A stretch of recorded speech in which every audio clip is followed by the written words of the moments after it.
But not for the first time this week, our top story remains coronavirus. The number of active coronavirus cases in the country have now climbed this evening to 30, with a man from Ghaziabad who had travelled to Iran testing positive. Delhi's primary schools have now been shut till the end of the month and screenings ordered at all airports. The question is all this enough? Should the government be declaring it a health emergency? Our top story tonight is on the war against coronavirus. India is not taking any chances in its fight against coronavirus. The cities where infected persons are being treated are on high alert.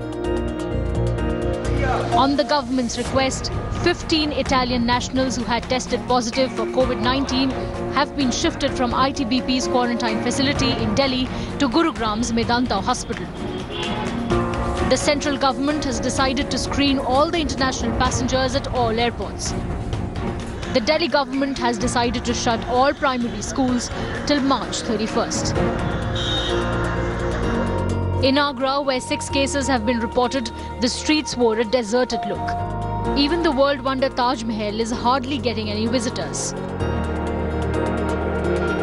The corona fear has deserted the historic monument, the most beautiful Taj Mahal here in Agra. Right behind me, the stretch, usually when it witnesses thousands of the tourists, both domestic and international, here for last 3 days, it's looking completely deserted. In fact, these are the electric vehicles which are used often to ferry out the tourists from main road to the Purvi gate, the eastern gate of. Look, all these vehicles are lined up and looking completely deserted, no takers. One of the tourists from Italian group is in Jaipur. The patient is being treated at the Rajasthan University of Health Sciences.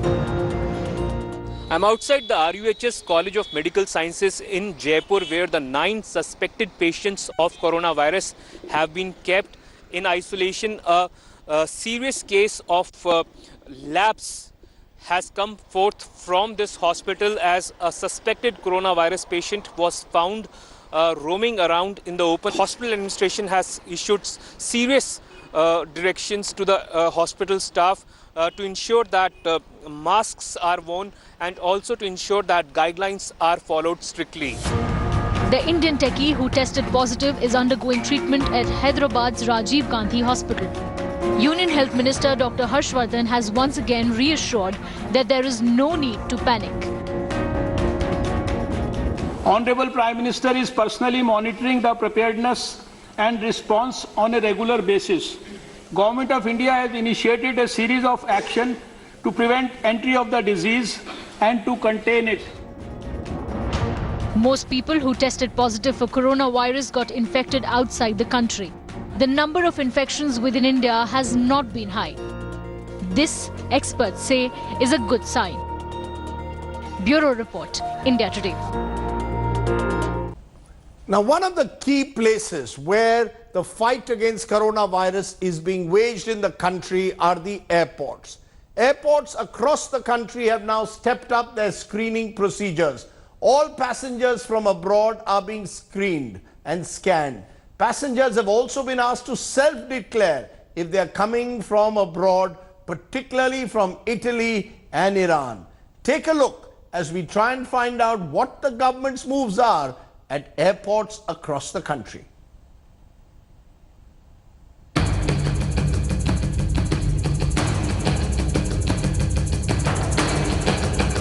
The Government of India has announced screening for all inbound flyers. It's a Herculean task given that around 35,000 people fly in every day.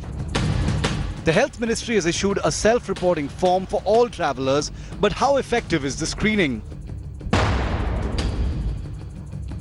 At the Delhi airport, both international and domestic passengers were asked to sign the self-declaration forms. We were in a very long queue, and then we had to fill in 2 forms, and then we had to, they just checked our temperature and then checked the forms. Exactly, form भरा हमने अपना name, passport number, date of birth, country of जहाँ से हम आ रहे हैं और अपना destination. अगर चाइना में स्टे किया है 14 दिन के लिए तो बोलो, नहीं तो अगर आपको फीवर है, कफ है, और कोई ऐसा सिम्टम है तो। Though the government has said that every passenger who's coming from anywhere across the country is being screened at the airports in India, there are certain passengers who have told India Today that they were not screened. They were just asked to fill simple forms. Those forms did not ask them the places they had visited in the past 14 days. Some of them also said that the system inside was a little chaotic, with the officers not knowing exactly what to do. At the Chennai airport, doctors have been deployed to screen passengers. Yeah, all people line, all checking. No temperature, all people is normal. Some people the temperature telling, already checking, but I don't know, another people checking, separately checking. The whole situation is so scary at this point. So we want to be sure that, while traveling, there were a lot of international passengers in my flight from Delhi to Chennai. So there are ambulances such as these here outside the international airport. Over here, there are 3 ambulances on standby. The ambulances are equipped with protective gear, masks, sanitization, napkins, all that inside these ambulances. And the person suspected with corona will be taken to the Rajiv Gandhi hospital where he'll undergo treatment. Air passengers in Mumbai say screening is selective and not universal as the government announced. As far as anybody who is coming from the places that have not been affected, so they don't have a screening. So the one who are coming from Indonesia, China, Hong Kong, Macau, or anybody who has been to these affected places, so they are the one who will be screened. With coronavirus cases being reported in over 80 countries, screening at airports seems the best bet to stop COVID-19 from spreading in India. Bureau Report, India Today.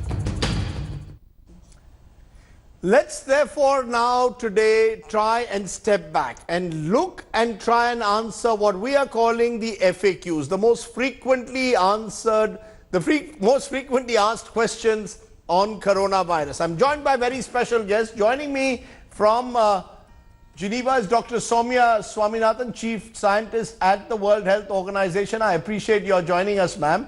In the studio, I have Dr. Vikas Maurya, Director Pulmonology, Fortis Hospital, and Dr. Tarun Sahni, Indraprastha Apollo Hospital. Thank you all very much for joining me, and I'm going to go one FAQ after another tonight. Today is a day to try and inform our viewers as much as possible about coronavirus from experts. Dr. Swaminathan, thank you very much for joining me. Let's ask as an FAQ, who should get tested for coronavirus, ma'am? Who should get tested? Is it enough that if you've got a cough, a sneeze, a running cold, that you should immediately get yourself tested? Thank you, Rajdeep. As you know, in this epidemic, the situation is evolving on a day-to-day basis, and WHO's guidance is also being tailored according to the evolution of this epidemic. So at the beginning, as you know, the cases originated in China, and that too from a specific province, Hubei province and Wuhan city in particular. And so there was a very targeted approach to screening travelers who are coming from that area only. Today, the situation is different. There are cases in many, many countries. But I think it's important to remember that in the majority of countries worldwide, the cases are still in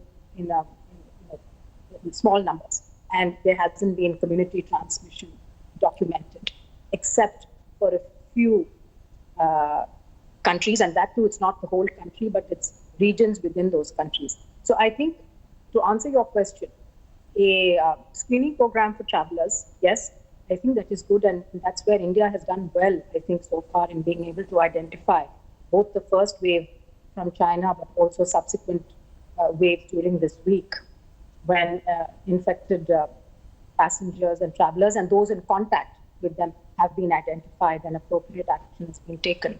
So, and thorough airport screening is good. However, they'll only be picked up if they have fever through the thermal screening.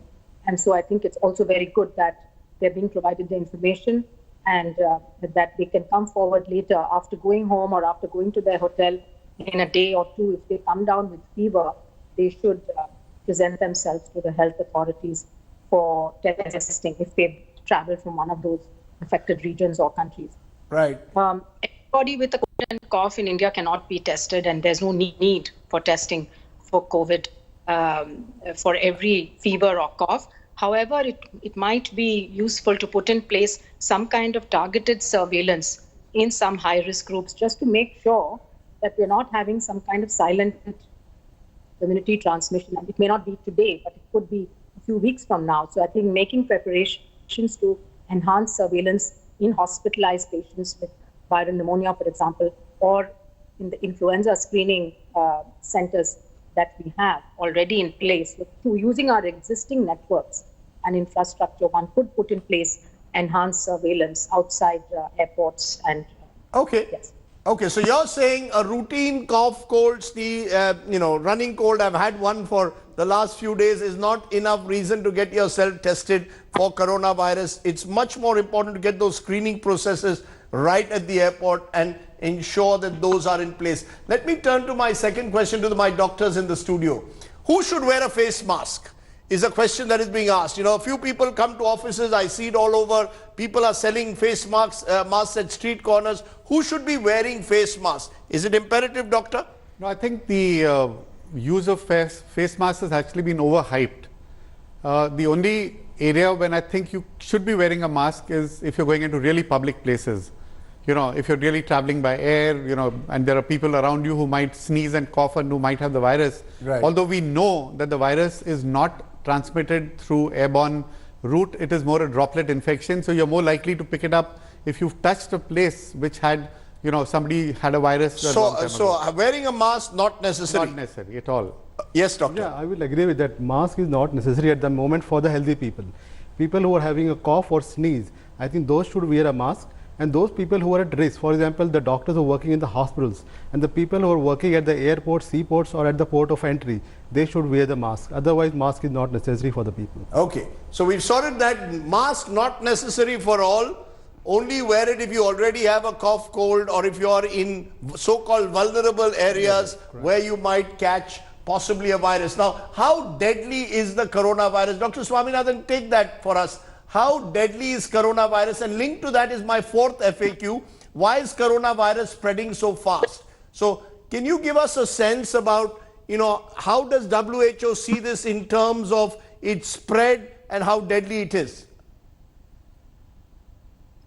Yes, again, we're learning about this virus every day as more and more data is coming out from the countries. So I think one important point I'd like to make is to encourage all countries to share data on the cases that they've had with the WHO, because the more we're able to collect, the more we're able to be informed. So our estimates of mortality and other things have come mainly from the cohorts in China, which have obviously had the largest number of cases. So from that experience, what we know is that about over 80% of people who get this infection, it's a mild disease. It's like a cough and a body ache for a couple of days, and then you're done with it. In about 15% or so, it gets a little more serious in that it develops into a pneumonia. And the case fatality rate is between 2 and 3%. There's also a lot of variability in the death rate between regions and between countries. It is very much higher in Hubei province compared to some of the other provinces outside. Why is it spreading, if I may ask you, why is it spreading so fast? It's a transmissible, highly transmissible virus, and that's why it is spreading like this. We again still learning more about the virus, but as the doctors were mentioning, it's spread through droplet infection, and as you know, droplets lie around on surfaces, and this virus can probably survive for a couple of days on surfaces. Again, we don't know exactly how many days it will survive, but it can be killed by disinfectants, by normal disinfectants. The good news. How my fifth FAQ, how soon does an infected person show symptoms, and what are the symptoms that one should worry about? I think the incubation period, which is the time from when the virus is in the body and you exhibit symptoms related to it, is anything between 1 to 14 days. 1 to 14 days. So that's why the quarantine period is usually being told for 14 days you need to be kept under observation. And what are the first symptoms? The first symptoms are fever, like any other common cold. I think the only differentiating factor which we are learning is probably a dryness of the throat, which is more exhibited in people who have coronavirus compared to any other viral illnesses. Yeah, I think I agree with that. The WHO and the CDC said the incubation period around 2 to 14 days. But we have seen few patients in China where the incubation period was as high as 25 to 27 days. They were just in isolation. So that's why if we have seen that we are quarantining patients for 28 days in ITBP. And other thing is that the symptoms which they show is just like a common respiratory virus, like you have a fever, you have cold, you have headache, malaise, and then you have a body ache, and then it can go on to have persistent cough and then the lung respiratory symptoms. Let's come to the next two sets of questions. Who is most at risk is a question that is being asked by a number of people. And are children, young children, more prone to coronavirus, or is it adults, as some are saying, senior citizens?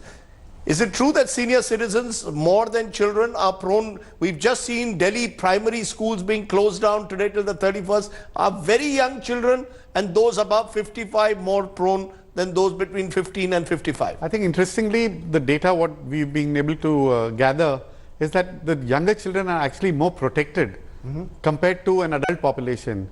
The adult population which has pre-existing diseases like diabetes, hypertension, kidney replacements, who are immune compromised, they in any case are susceptible to any kind of disease.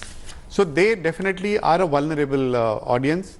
The healthcare workers who may be exposed to it is again a highly vulnerable population, like the doctor in China who actually passed away, the guy who discovered it. And senior citizens? Yeah, I think the study which is done in China, which has been published now, more than 44,000 cases they have studied which were infected.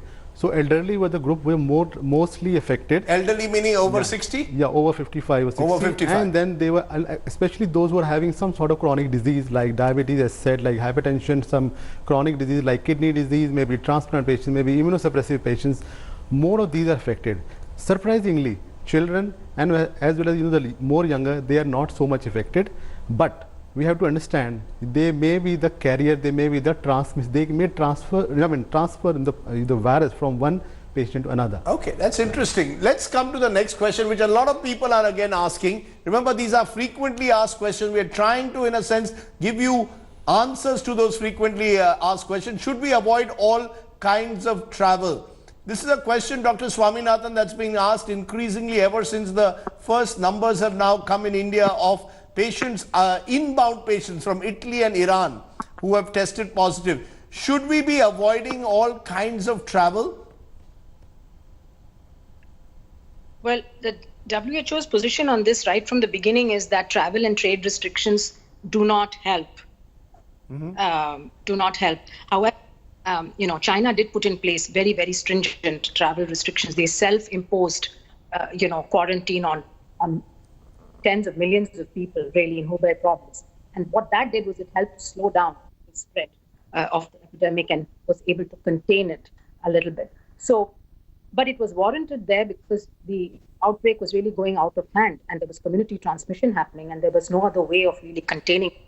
So measures taken there were very aggressive, but they were suited for that particular situation. Now, if you have a handful of cases in a country, then it's very difficult to really justify travel restrictions or impose those kind of restrictions because, after all, normal economic life has to carry on. So again, it needs to be a targeted approach.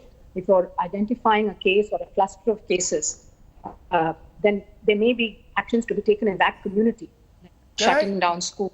Can I link, Dr. Yes? Swaminathan, can I link that to a question that I want to ask, and I'm going to ask my producer to raise that, is public gatherings. We have Holi next week. The Prime Minister and others have cancelled public Holi festivals. I know a number of clubs and gymkhanas are cancelling Holi festivals. A few advertising fests that were scheduled for later this month, large public gatherings being cancelled.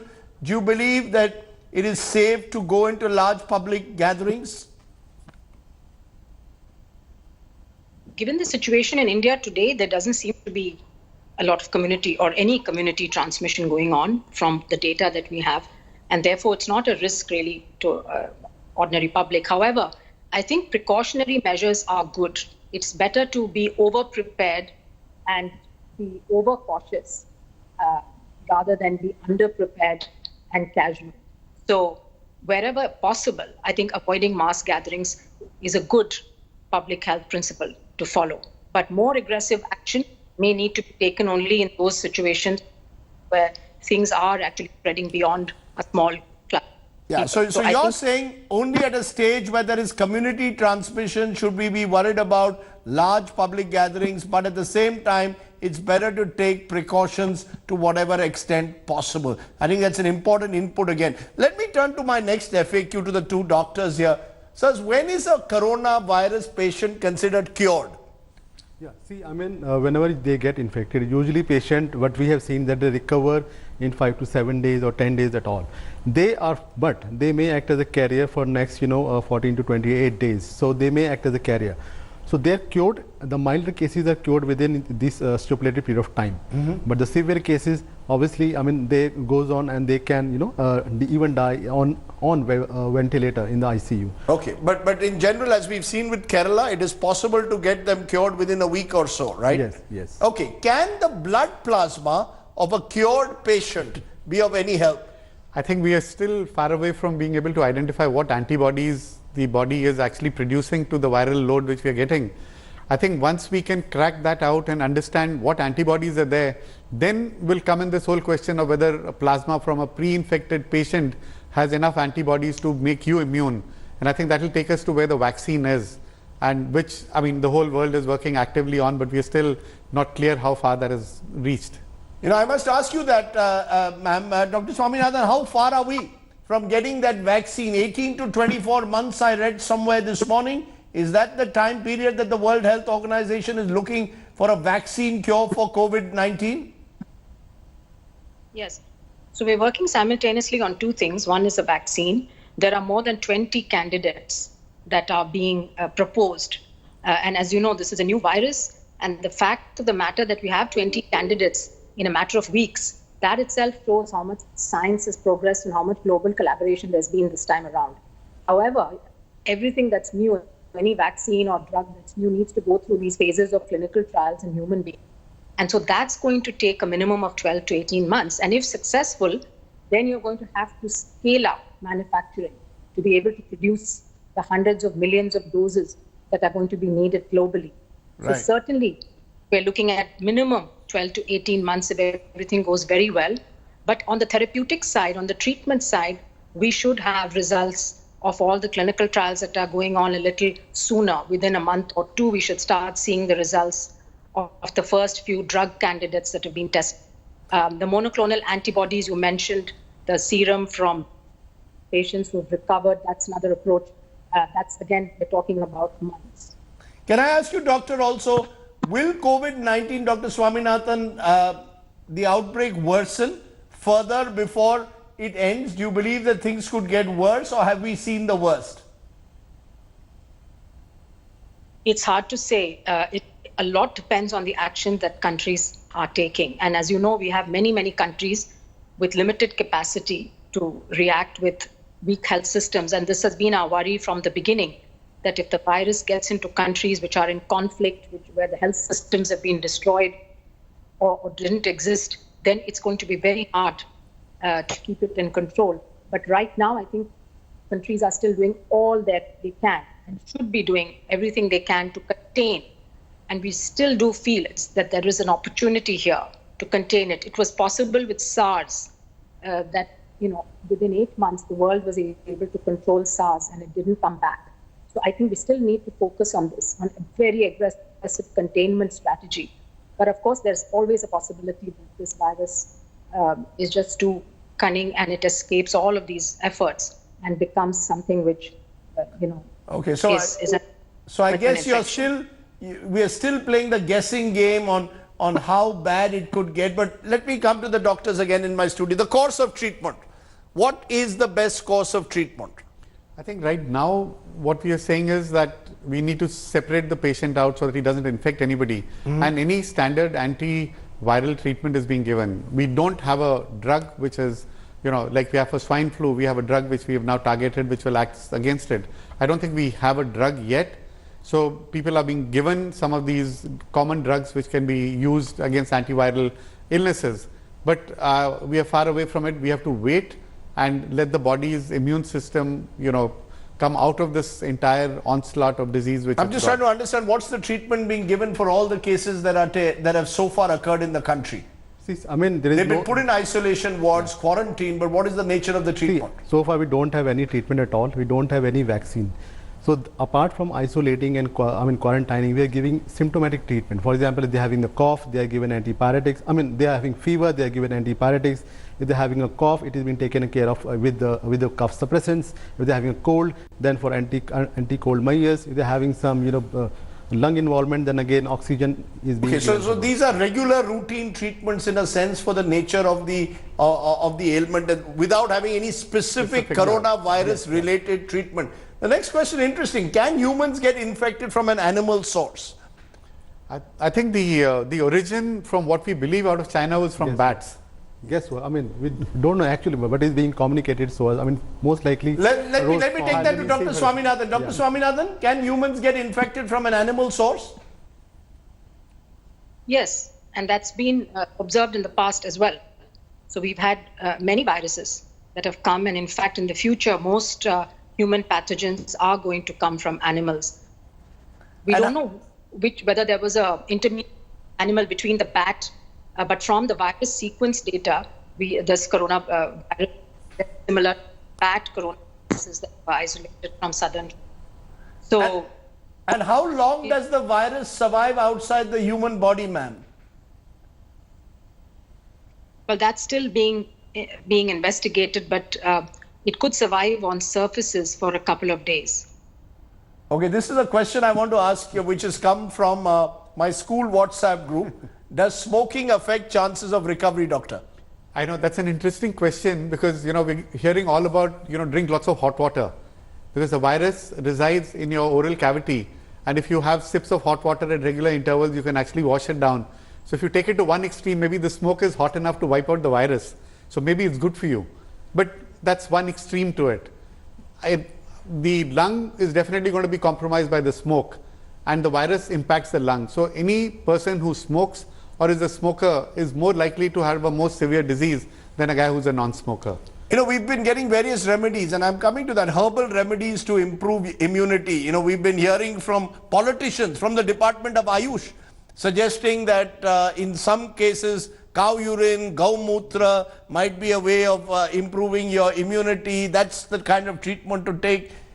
I mean, what is the best treatment to take to improve immunity? See, I think all the thing is that we have to live a very healthy lifestyle. We have to eat healthy. We should avoid smoking and alcohol. And then those are the usual things that any doctor would tell you. To do for the immunity. All these things, these are just non-evidence based. People are saying that we should do this or that, but they're just saying to improve the immunity, or we should take the precautions so that you don't get these sort of viruses. But we don't have any treatment at all. We don't have any treatment at this moment at all. Dr. Swaminathan, is there, you may have also read some of the things coming out of Indian newspapers, what politicians are suggesting in terms of remedies available, yoga, cow urine. Do you believe homeopathic doses? Has the time come for us to get a little bit more serious and look at this in that sense, that normal, usual herbal remedies that some are suggesting, do they improve immunity in any way? Well, traditional medicines, and especially the Indian systems of traditional medicine, do have a lot of remedies for improving the immune system, just boosting your immunity. And to that extent, perhaps, yes, taking high doses of vitamin C, zinc, these are things which are proposed. But there's nothing specific against this virus. And it's very dangerous to propose any therapeutics as being able to protect you from this virus. So I think the communication to the public should come from informed people. It should come from Health Ministry. They've been doing a good job communicating to the public the do's and the don'ts. The WHO is putting out, and Rajdeep, I want to mention that the WHO is using the word infodemic to describe the epidemic of false information, rumors, and so on that are spreading through social media that are more dangerous than the virus, Raj. So I think it's really important. So what's the best place if someone wants to know as much as they can, Dr. Swaminathan, about coronavirus, the do's and don'ts, apart from the ministry's handouts, is there place that they should go to? Would you recommend any site where they should go and read more? I can recommend the WHO site. We're on Facebook, we're on Twitter, we have videos, we have communication for the lay public as well as for health workers, for specialists, and it's updated every day. So I would strongly recommend that people look at that for authentic information. Let me ask you all, I mean, are hospitals like yours giving those details as much as possible to the public so that the misinformation is avoided by just giving a lot of strong, good, credible information? I think like Dr. Swaminathan mentioned, I think the government has taken good initiatives to quickly, push out leaflets which are available on WhatsApp, they're available, and we in the hospitals are doing the same. We are disseminating the same knowledge. And we are sticking to evidence-based knowledge. So whatever the government is saying, these are the guidelines, we want you to follow the guidelines. We don't want you to create some on your own. Okay, well, just linked to that, in office now we have sanitizers everywhere, hand sanitizers are selling. People are being told, don't touch your face as far as possible. Namaste is much better than a handshake. Is that all true? Is that something we should be doing? We should be doing it presumably as a regular practice, washing your hands. Is there something that you would recommend that as a very basic precaution? Yeah, I think it is strongly recommended to observe a good personal hygiene, and we should wash our hand, regularly, and we should not touch our face, if we are having a problem, or even, in any case also, because these has to be followed. In India we don't take it seriously, but now I think everybody is taking it. Are the hospitals fully geared up? Yeah, I mean, I will say about the Fortis, in what we are doing at the moment, we have already started a screening program. We are doing a screening of all people coming in fever, cough and breathlessness. So we have done all those in emergency also. So we are screening those patients. I mean, if they are having any symptoms, then we are referring them as well, and plus we are giving an appropriate treatment. Plus, so your sense is that the hospital system in that sense is fully geared up? Yeah, the logic of washing your hands in this particular circumstances, because like we mentioned, this is a droplet infection. So it could drop anywhere. So when you're touching something or going into a public place and you touch something, you could be carrying the virus with you, which may be on that surface for the last 48 to 72 hours if we take that, say, average period of life. So if you have a hand which has been touching an area where there was a droplet infection, washing that hand with an alcohol, highly, 60% of alcohol in the hand wash is likely to make sure that the virus doesn't come in. So there is a logic to it besides the standard logic of, good hygiene. Okay. It's been wonderful to have all of you come here and give us explanations and answer all these questions. Dr. Swaminathan, I particularly appreciate you taking the time off from your extremely busy job. I know at the World Health Organization, this must be a difficult time for you. So thank you very much for coming and giving us the answers to these FAQs. Thank you all very much for joining me on the News Today. That's news without the noise. That's the aim on the News Today. Let's take a break. Hello everyone, this is Rahul Kamal here. Hope you enjoyed this video. For the latest news and analysis, like and subscribe the India Today YouTube channel, and don't forget to press the bell icon to stay updated.